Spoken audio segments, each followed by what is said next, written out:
Hi guys, Luke here of SimBoxx in association with Adrenaline Performance and Patrick. Delighted to be joined by the man himself, Kieran Farrell. How are you doing, Kieran? The man himself, I like that one, Luke. Yeah, busy as always, mate. So you doing some of your personal training and your sessions today, how's things? Yeah, good mate, good. Just like I say, just back from Barcelona, so I've been busy, mate. Been in up at 5 AM in the gym till 10 PM. That was Wednesday, Thursday, Friday. Got an early finish at 9 PM last night, and yeah, I'm back in here 7 this morning, and I'm in here till about 5 today. Busy man. So yeah, there's plenty to get stuck into. First and foremost, let's start with the most recent news, the new signing of Luther Clay, welterweight, former WBO global title holder. Big signing for Vicious Promotions, very exciting, and yeah, tell us a little bit how that came about. So to be fair, Danny Craven boxed Luther, obviously. Luther got the win, and he shown something in that fight what I was impressed with, and that was a really good boxing IQ. You know what I mean? Like what he did is took that step back and threw that jab, mate, and that's all he needed to do with like a live wire like Dana, and he got the win, mate. And I've sort of monitored his progress since, and I've followed him on social media. We were talking, and said like, look, I'll be honest, Luke, I've not been scared of her.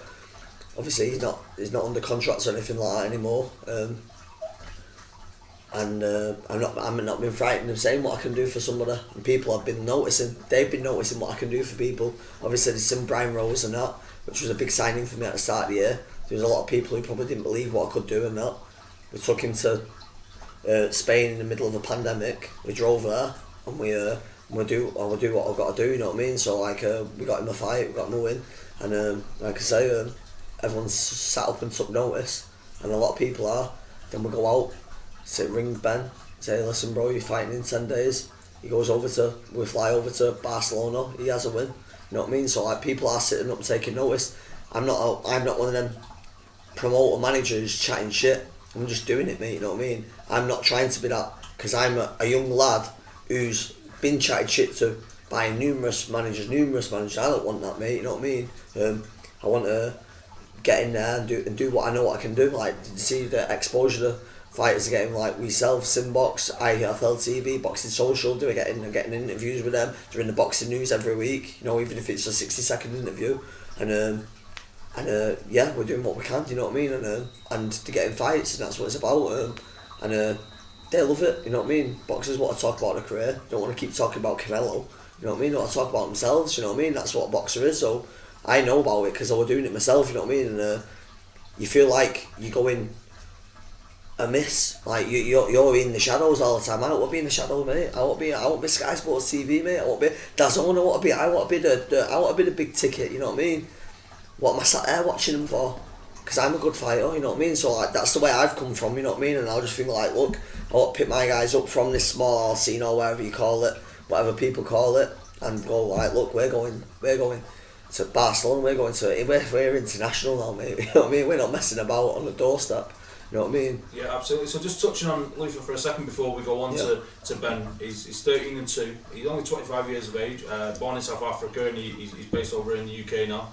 Some good wins on his record as well against Freddie Kawit and Morello as well. Danny Craven's a good win, mate. I'll be honest. Like Danny Craven had beat a kid who was 14 and 1 and went into that fight, and I honestly thought Danny Craven would beat anybody at the time. You know what I mean? And like I say, Luther showed that good boxing IQ, and he won, and he's gone on to bigger and better things. You know what I mean? And he's like I say, beat Freddie Kawit for the WBO global title. He had a win out in Italy as well, you know what I mean? And yeah, he's a good fighter, and his experience for a 25-year-old, you know what I mean? But look at him where he is now, and like the plan with Luther is he wants to drop down to, this is where the conversation we're going. Like, I'm going to drop down to 140 eventually. He said, I'm like, look bro, I think that's a really good idea. I really do think you could actually do something. Like, I'm talking like, you're 25-year-old, you've already had that experience already at 140. From 147 is a massive drop. It's actually a big drop, and he will have a bit of size, bit more of an advantage in that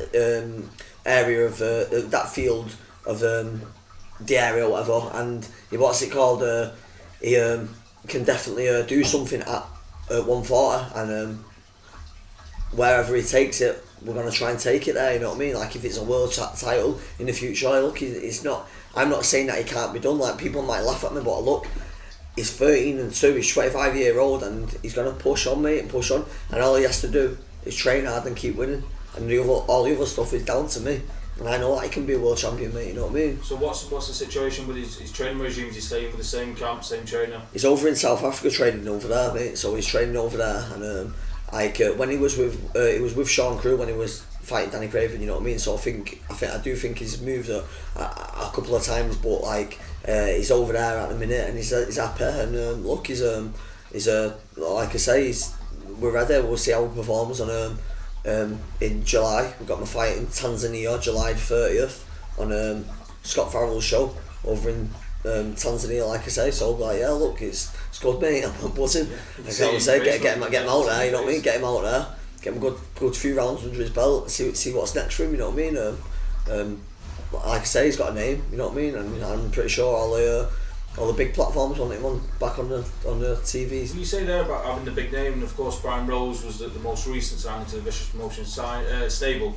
Do you think that you're getting these guys on board, and Luther Clay's last fight was on Matchroom Fight Camp. Brian Rose, he challenged for a world title. Do you think that you're finally getting that kind of recognition now that you've worked and strived for? No.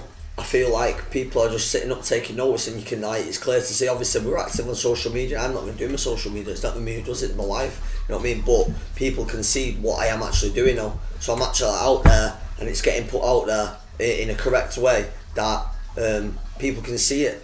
What's happening, and when they can see it, and they're like, wow, it's impressive stuff, you know what I mean? What, driving over to Spain in the middle of a pandemic, that's not impressive, you know what I mean? That's pretty impressive, that. And getting a fighter a fight, he gets his win. And then we had a fight in Las Vegas. Obviously, we got it didn't happen, but we got a fight there, you know what I mean? So I even had one on the Canelo card to start. That was the first one. It was on the Canelo card. I was like, I nearly fainted. I went white. I was in the hotel Campanile with Rihanna DeForo and Liam, my dad. We sat there. I'm like, oh my god, like, what's up, kids? Like, I'm like, oh, Canelo card, man. You know what I mean? It's just. I'm like, this is what we're doing, mate. This is what we're doing. Like, we're just gonna take it to another level all the time. We're not here to just exist, just do local small hall shows. I'm here to take it to another level. I want to go to fucking Mayweather's gym, man. You know what I mean? I want to take it to where I can, because I love boxing. You know what I mean? And that's what it is. The difference is between me and all the other fuckers is that they're businessmen and I'm a fucking boxing person, and I love it. Brilliant. So Ben Ridings, he got back to winning ways. He had that setback on the. It weren't a setback, mate. It weren't a setback. It was a step up the fucking ladder. Boxers don't need to protect the records. I saw the card last night, and it was full of 0 and fucking 35, 0 and 235, and I'm like, wow, this is terrible for boxing. I'm a boxing person. I don't want to see that. You know what I mean? I understand it. I get it. But not when it's on a TV network or whatever you want to call it, you know what I mean? Like, if you're exploiting this stuff, it's like the other day when I put that thing on the tweet about fighters on the Matchroom and that. Look, I want to see proper fights, mate, you know what I mean? So if I'm going to say, my guy is sat here at 3 weeks notice and he says he's willing to take on a guy who's 9-1 with 3 weeks notice, and he knows he's in the away corner, he knows that the judges are on the kid's side, he knows this, and they say no, I'm like, wow. Sort your fucking heads out, that's what I'm saying, bro, you know what I mean? And we'll say it as well, I'm not going to disrespect the fighter, but Joe Laws, bro, yeah? Have a little look at your team and what they're doing with you, bro, yeah? So, touching on Ben, he did get back to winning ways. He went out to Barcelona, late notice, picked up the win. But who you kidding, though? You know what I'm saying? Do you know what I'm saying? Like, who you kidding? You can't beat fucking this guy, you know what I mean? Who you kidding? Like what are you really doing? Are you fucking are you really that good, bro? Or are you just fucking about? You know what I mean? Like, are you just a big ticket seller? Is that what it is? Because I was sticking up for you, bro. When you got beat off Ryland Charlton, everyone called you a ticket seller. I don't like that term, ticket seller, because I was a ticket seller, but I could fight, mate. You know what I mean? I was like, Joe Laws can fight, mate. He's a good fighter. But then when he turns away a 6-0 guy on the Sky Sports platform, is he really just a ticket seller? Is that what it is? Right, let's grab the bull by the horn. So like. Yeah. We don't want to avoid it. We'll get back to Ben Ridings in a sec. So we're alluding to the fact that you offered Conor Lynch for a fight with Joseph Laws. Joseph Laws is coming off a loss to Ryland Charlton. He's looking to get back into winning ways. He's linked up with MTK, and you've offered Conor Lynch as an opponent. Take it from there. Like, did he turn down the fight? Have they avoided the fight? Did he ask for it to be pushed back? Where are we at? It went to Matchroom's matchmaker, and they said no, they won't take him. His team won't take him. Then Lee Eaton jumped on and started trying to give me shit, saying that no, we've not been offered the fight. Well, I'm fucking offering you the fight now, bro. Yeah. Does he want to fucking fight him or not? Because I'm pretty sure that he doesn't, does he? You know what I mean? Back to Ben Ridings, I want to get your thoughts first and foremost on Ben Ridings. Like I say, returning to winning ways. He did take that loss. It was a learning curve, massive step up against Jez Smith. But he went out to Spain on late notice and he got the win. Yeah. So Ben Ridings took a step up the ladder when he lost to Jez Smith. Because fighters don't need to keep protecting the records. Get up there. He took a loss, right? Sound. He learnt so much, mate. And he made the adjustments. So in his fight in Spain, obviously we got him out there. He fought a guy, and he showed made the adjustments. He got his feet in there. So I want to say about the adjustments, he was falling short. He was missing by a mile against Jez Smith. Jez Smith was a moving target, and he's a very good boxer. But he's shown that he's made that adjustment now, where he can get his feet in there. He got his feet in there. The guy was moving around. He got his feet in there. Landed his straight right hand, and I was impressed with him. And it was probably his best performance today, mate. So fair play to Ben Ridings, and a big thank you to all the sponsors who sponsored him. There's quite a few there, so I don't want to mention them all. But yeah, they all helps us out. You know what I mean, massively, and we can't thank them enough. Absolutely. So with Ben, he's young. He's like I say 4-1 now. Is he plans to move him on quickly and get him out again, if possible, in the very near future? Yeah, look, I'm in no rush. Like, you know what I mean. Like, a fighter evolves from time as well, you know what I mean. It's not about like, alright, let's get him out straight away now and like try and build him up as quick as we can. It's about one fight at a time, and then gradually and slowly but surely you'll get there, and then a few years later you'll see like we might be fighting for a British title, you know what I mean, and then it's up to him to take it to that next level. Can he take it to the next level? Does he believe in himself, you know what I mean? So yeah, look, there's no rush, but look, we have got plans for a UK show after September time, but there's no rush. We're not in a rush, and we've got the Barcelona show at the end of June. So look, it's not like a massive issue either, mate. You know what I mean? You know, well, touching on that there, you know, we know we've got the show in Barcelona in the end of June, and we're looking like, you know, we're coming out of the pandemic, fingers crossed.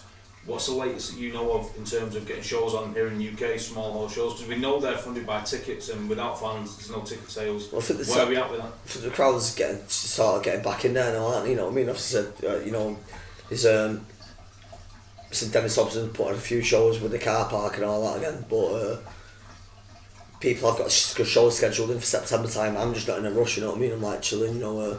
It is what it is. It will get back to it, but I don't want to get back to. I'm not in a rush to get back to my 5-0 guy fighting a 85 guy. You know what I mean? It's not like a really big thing for me. You know what I mean? Like, we'll do what we've got to do, but like we need to chill. You know what I mean? I'm just looking forward to getting my debut on the title, like Niall Fielding and Will Goldie and stuff like that, and Niall Berry, Cameron Hussein, you know, Craig Bruin. There's all these guys there. Matt Baylor, you know, like there's all these guys here. What sort of like they've turned pro in a pandemic. You know what I mean? So like they're all eager to get out, and I can't wait to get them out, mate. So that's where I'm at with the shows in the UK. I'm just gonna chill, wait for it. When we go. You know what I mean? Exciting times. One thing that I wanted to touch on, he's usually very busy. During the pandemic, it's been difficult to get some guys out. Daryl Sharp being one, very, very experienced. And looking at his social media recently, it looks like he's got an itchy knuckles and he wants to get back out there. Is this still life in the legs of Daryl Sharp? Daryl Sharp wants to fight, mate. You know what I mean? He, like I say, he'd be coming in the gym the other day, and then he went for a pint the day after. He's mad, mate. But look, he's got 2 fights scheduled for September, so he'll be back in shape and back down to cruiserweight. You know what I mean? Brian Rose, of course, we know about the disappointment, the Ammo Williams situation. We understand the situation. Ammo is in. We wish him the best with that. But with Brian Rose, is there anything in the pipeline? Are we looking at getting him back out? We've been offered like multi fights, and this is what I kicked off about the other day, because it's been like we got offered like 5-6 fights, and no one actually wants to fight. You know what I mean? Because it's like still they don't know whether it's like is the life left in the old dog yet. You know what I mean? But look, we want Scott Phil Sherrill fight. You know what I mean? And it's been spoke about again. But like it's just like. Is it being spoke about, or is it not? You know what I mean? Or is it like, you know, like, because I said, look, Brian will fight him in June the 10th when he's out in Newcastle, we'll do it. I'm like, no, not yet. So, like, well, that's where we're at with that. But Brian Rose is ready, he's staying in the gym, and I said, well, be patient, because Amon Williams might want to come back and fight, you know what I mean? If he wants to come and fight, we'll go and entertain that as well. You know, so yeah, there's plenty in the pipeline, but there's been other fights spoke about. but we don't know whether they want to know it or not. You know what? We accept. You know what I mean? You mentioned there about being patient, and there's kind of like the short-term patience. But with Brian Rose, we know he's getting no younger, and you see some of these other guys might be waiting to time it right with Brian, and then he might get old overnight. Yeah. But is there an urgency to get him that big fight too? No, it's not. It's not an urgency, mate. We're chilling. You know what I mean? Like I say, Brian's got his own little goal, and his goal is to do what he's doing. He's enjoying his boxing. He's keeping his mental health intact. You know what I mean? So we're on about Amber Williams' mental health, Scott Fitzgerald's mental health. What about Brian Rose's mental health? When the Scott Fitzgerald fight fell through 3 times, you know what I mean? The Amber Williams fight fell through. No one thinks about Brian Rose's mental health. He was a former British champion, won it outright, fought for a world title. He's put some plenty of big nights on for everybody else. Think about his mental health. I know he's not the hot brand new thing right now, but he's Ralph Lauren. He's been going for ages, mate. You know what I mean? So that's all I think about Ralph Lauren now. You know what I mean? Absolutely. Just steering the conversation away from your stable, Kieran. There's a big fight tonight, of course. Josh Taylor against Jose Ramirez, undisputed at super lightweight. Your thoughts on the fight and your prediction? As a British lad, I want to see Josh Taylor do it, and I've not seen much of Ramirez, but I've seen his record. I've seen a few clips of him. He looks like a bit of an animal. If anyone can do it at 140, Josh Taylor's the man at 140. You know what I mean? So hopefully he gets the win. And then Josh Taylor versus Jack Carroll would be nice, you know what I mean? That I mean, Jack Carroll, I really believe that. I hope he gets his shot as soon as possible, you know what I mean? Because he deserves it, mate, you know what I mean? Yeah, absolutely. So Josh Taylor, should he be victorious tonight, he will become the first ever Scottish-British full-belt undisputed world champion. Quite a momentous and a historic occasion. But is that true? Yeah, in the 4-belt era. All 4 belts, yeah. So that was Ricky Hatton not holding all 4 belts. No, Lennox had 3 at one point. Is it? But that's good, yeah, that's really good. I hope it hopefully does it, you know what I mean? Yeah, so this fight, the point that I was getting to is that this fight's landed on Fight TV, which is an online streaming service. Do you think it's Sky Sports or BT have dropped the ball in not putting such a potential historic fight on, but then you've got something like Floyd Mayweather against Logan Paul landing on pay-per-view? Yeah, I know, like it is what it is, isn't it, you know what I mean? Like, obviously, I don't know why they wouldn't be interested in it, I don't know what the politics behind all that is, but, like, things happen for a reason, innit, you know what I mean? I'm sure Fight TV will do it well tonight anyway, you know what I mean? Because I'll certainly be buying it, you know. Absolutely, Kieran. Thanks for your time, and we'll catch up again soon. I'll let you get back to your busy day, and we'll speak again soon. Sorry, nice one. Wasn't